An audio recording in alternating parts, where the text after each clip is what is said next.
For several years, without ever fully explaining to himself why, Carl Jung began every single morning the same way. He sat down and drew a small circle in a notebook, then filled it in with whatever pattern seemed to want to appear that day, sometimes symmetrical and calm, sometimes chaotic and unbalanced, without any plan decided in advance. He had no theory yet for what he was doing, no established word for the practice, and no colleague he could point to who was doing anything similar. He simply noticed, morning after morning, that the shape of the circle seemed to match something about his own state of mind that day, in a way he couldn't fully articulate to himself or to anyone else. It took him years to understand what he was actually looking at, years spent simply gathering the drawings without any clear framework for interpreting what they meant collectively. When he finally did understand, in a single overwhelming dream that arrived on its own schedule rather than on any deadline he could have set for himself, he stopped drawing the circles entirely, because the question the habit had been quietly circling around had, all at once, been answered in a way no amount of deliberate analysis had managed to accomplish on its own. This habit began during the same period that has come up before on this channel. The years following Jung's break with Sigmund Freud in 1913, when Jung resigned from the leadership of the psychoanalytic movement and entered what he later called, in his own memoir, a controlled confrontation with his own unconscious mind. He was, by his own honest account, professionally isolated, privately unsettled, and without any established theoretical framework yet for the images and impulses he found himself recording, sitting for long stretches with material that had no established scientific vocabulary in the psychiatry of his era. The small daily mandala drawings started, almost incidentally, as one piece of that larger practice. Jung didn't set out to study mandalas as a concept, and he didn't yet have the word for what he was making. He simply found himself drawn to draw one, repeatedly, morning after morning, without initially connecting the habit to anything beyond a private personal need he couldn't fully name yet, treating it more as a small, almost superstitious ritual than as data worth taking seriously. There was, by his own later description, nothing especially dramatic about any single morning's drawing, and he rarely felt any strong reaction while making them. He didn't experience revelations on a daily basis, and most mornings produced nothing he would have described, at the time, as meaningful in any obvious or immediately useful sense.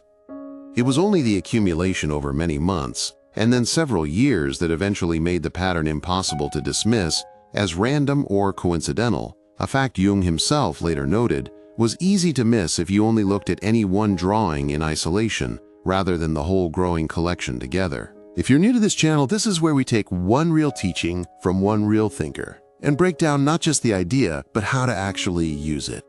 Subscribe if that's useful to you, because we do this every week. Over time, Jung began paying closer attention to what these small drawings seemed to be doing.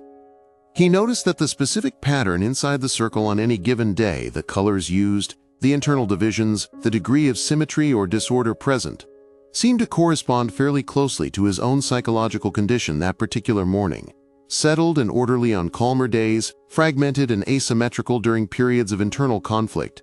A correspondence consistent enough over time that he began to suspect it wasn't simply coincidence or his own imagination projecting meaning onto random shapes. What made this more than a private curiosity was what he began noticing in his clinical work as well. Patients, entirely independently of Jung's own drawings and often with no prior exposure to the concept, would sometimes produce very similar circular, symmetrical imagery in their own dreams, drawings, and even in artwork from cultures with no historical contact with one another. He started encountering these patterns in Tibetan religious art, in Navajo sand paintings, and in the drawings of patients who had never seen either tradition and had no obvious way of having absorbed the imagery secondhand.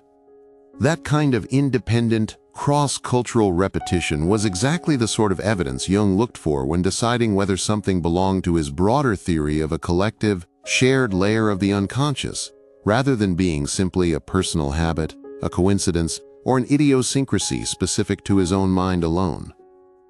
Jung was careful in his later writing to distinguish this kind of independent repetition from simple cultural borrowing or imitation happening secondhand. He wasn't arguing that his patients had somehow seen Tibetan mandalas or Navajo sand paintings and unconsciously copied them from a book or an exhibit. Many of the patients producing this imagery had no documented exposure to those traditions at all, which is precisely what made the pattern worth taking seriously as evidence for something built into the structure of the human mind itself, rather than something transmitted culturally from one tradition to another through ordinary means. It was this kind of observation, repeated across enough unrelated cases, that gradually convinced Jung he was looking at something considerably larger than one man's private habit of doodling circles before breakfast. Jung eventually gave this recurring circular pattern a formal, specific name, borrowing the Sanskrit word mandala, meaning circle, and connecting it to what he considered one of the central organizing structures of the human psyche, the self. It's important to be precise and careful about what Jung meant by this word, because it doesn't mean what self typically means in casual conversation. In his specific framework, the ego is the center of a person's ordinary conscious awareness, the I that thinks, decides, and experiences daily life, the part of the mind a person has direct, ordinary access to at any given moment. The self, capitalized deliberately in his writing to distinguish it clearly from the everyday word, refers to something considerably larger, the organizing center of the entire psyche, conscious and unconscious combined, of which the ego is only one relatively small part. Jung proposed that the mandala functioned as a natural, spontaneous symbol for this larger totality, produced by the psyche itself, often without any conscious intention, specifically during periods when a person's sense of identity felt fragmented or under pressure. The circle wasn't decoration, and it wasn't simply a pleasant, calming shape a person might reach for at random. In his framework, it was the mind's own attempt to represent, visually, a center and a wholeness that consciousness alone couldn't fully grasp or hold on to directly. A kind of self-portrait drawn not by the ego, but by something considerably larger than it.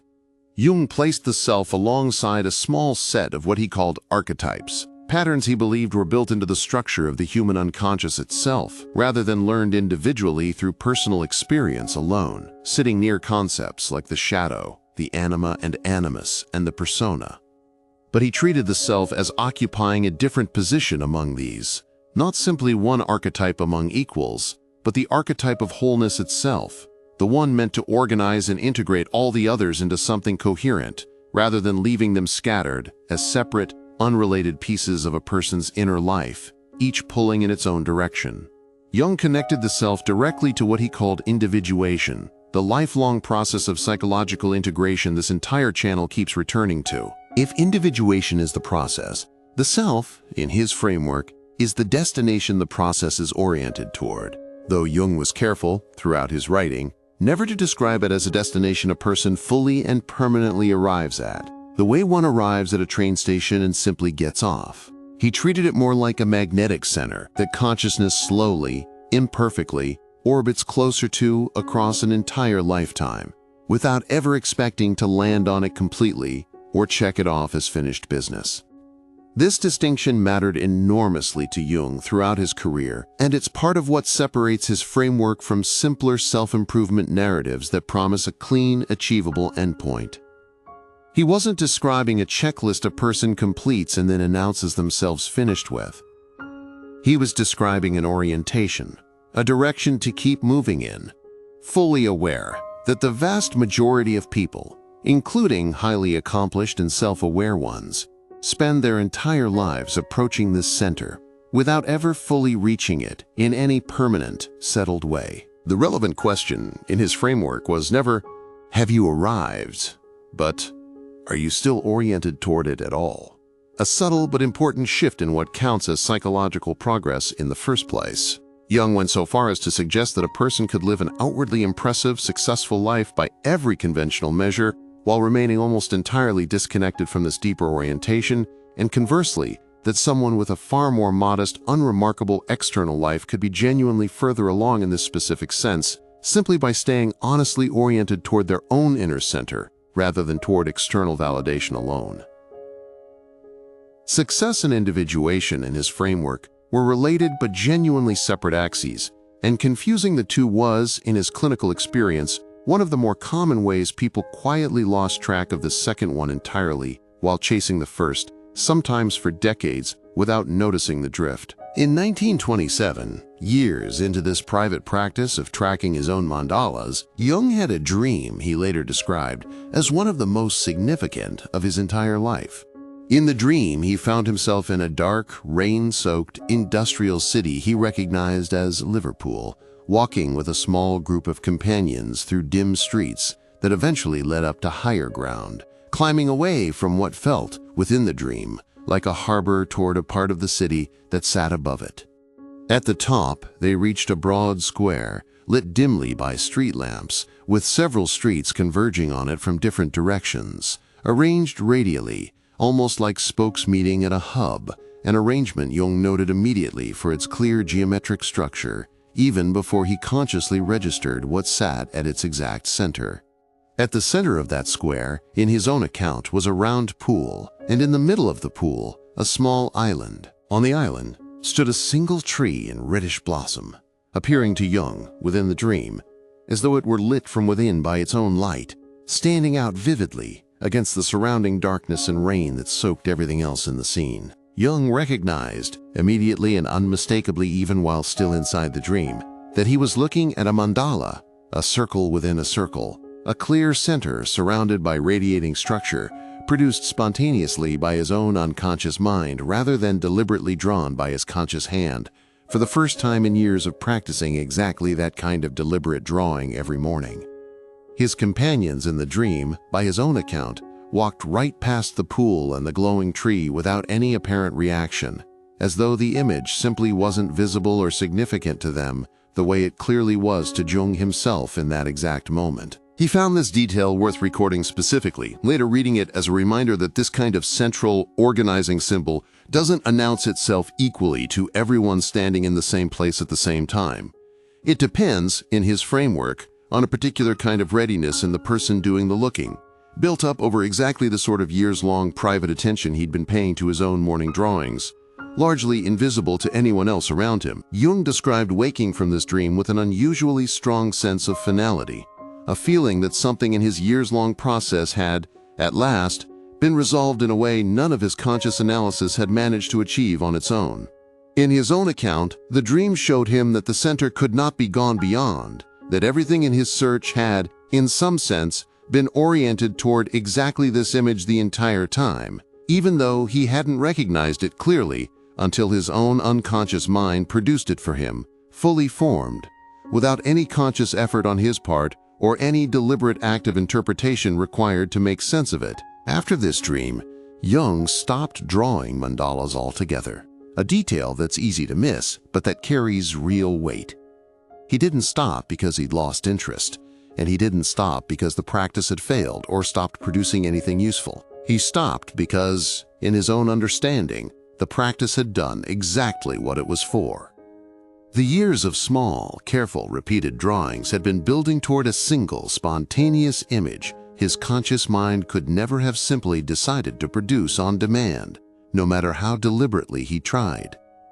Once that image arrived, on its own terms and its own schedule, the daily ritual had nothing further left to point toward, and continuing it would have amounted to repeating a question that had already been answered. It's worth noting what Jung didn't do after this dream, which is almost as informative as what he did. He didn't retire from psychological work, close his practice, or treat his own individuation as a solved problem he no longer needed to attend to for the rest of his life. He continued seeing patients, continued writing, and continued developing his theoretical framework for decades afterward, including the work on synchronicity, alchemy, and the anima and animus that this channel has already covered in previous videos. What changed wasn't the amount of work still ahead of him. What changed was his own sense of direction within it, a settled confidence about which center all of that ongoing work was actually oriented toward, even on the days when the work itself remained genuinely difficult. Modern self-help culture has taken the phrase "finding your true self" and turned it into something considerably tidier than what Jung was actually describing. A single moment of realization, often marketed as achievable through a weekend retreat, a specific practice, or a particular breakthrough insight, after which a person is understood to have arrived, fully formed at their authentic self, more or less permanently, with no further meaningful work required from that point forward. Jung's actual framework doesn't support that version of the story, and his own biography is fairly direct evidence against it. He spent years, not a weekend, building toward the Liverpool dream, sitting with a private, unexplained habit for a long stretch of time before it produced anything resembling a clear answer. And even after it arrived, he didn't describe himself as finished with the process of individuation, retiring from further self-examination the way a person might retire from a completed job or a finished degree program. He described the dream as clarifying his direction and his personal sense of meaning going forward, not as concluding his psychological development altogether. The center, in his own words, could not be gone beyond. That's a description of finding your bearings after a long search, not of reaching a finish line you then get to stand on comfortably for the rest of your life without further effort or attention. So what does orientation toward the self actually look like in an ordinary life, without a dramatic dream to mark the occasion? Jung pointed to a few consistent, practical signals, none of them requiring anything as conclusive as his own Liverpool dream to count as meaningful. One is the appearance of recurring symbols, images that show up repeatedly across your own dreams, doodles, or unprompted mental imagery over months or years. Symbols you didn't consciously choose and can't fully explain, but that keep returning with a kind of quiet, patient persistence, regardless of what else is happening in your life at the time. A second signal is what Jung called the emergence of a personal myth, a sense, developing gradually and quietly over years rather than appearing all at once, of an underlying pattern or direction to your own life that feels meaningful specifically to you, distinct from any career milestone, external achievement, or role other people assign to you along the way. Jung considered this development slow, almost by definition. It rarely arrives as a single insight delivered on a convenient schedule. It accumulates the way his own mandala drawings accumulated, small, repeated, unremarkable looking on any single day, only revealing their real shape in retrospect, once enough of them exist side by side to compare against one another.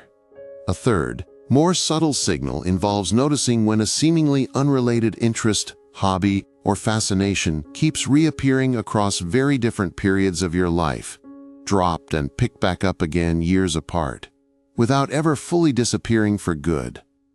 Jung treated this kind of stubborn recurring pull as more significant than any single, intense but short-lived enthusiasm, precisely because it survives changes in circumstance, mood, and life stage that would ordinarily be enough to permanently end a passing interest. A fourth signal, and one Jung considered particularly reliable, involves paying attention to what a person finds themselves drawn to during genuine crisis or major life transition, when the ordinary persona and its usual priorities are, at least temporarily, stripped away by circumstance beyond anyone's control.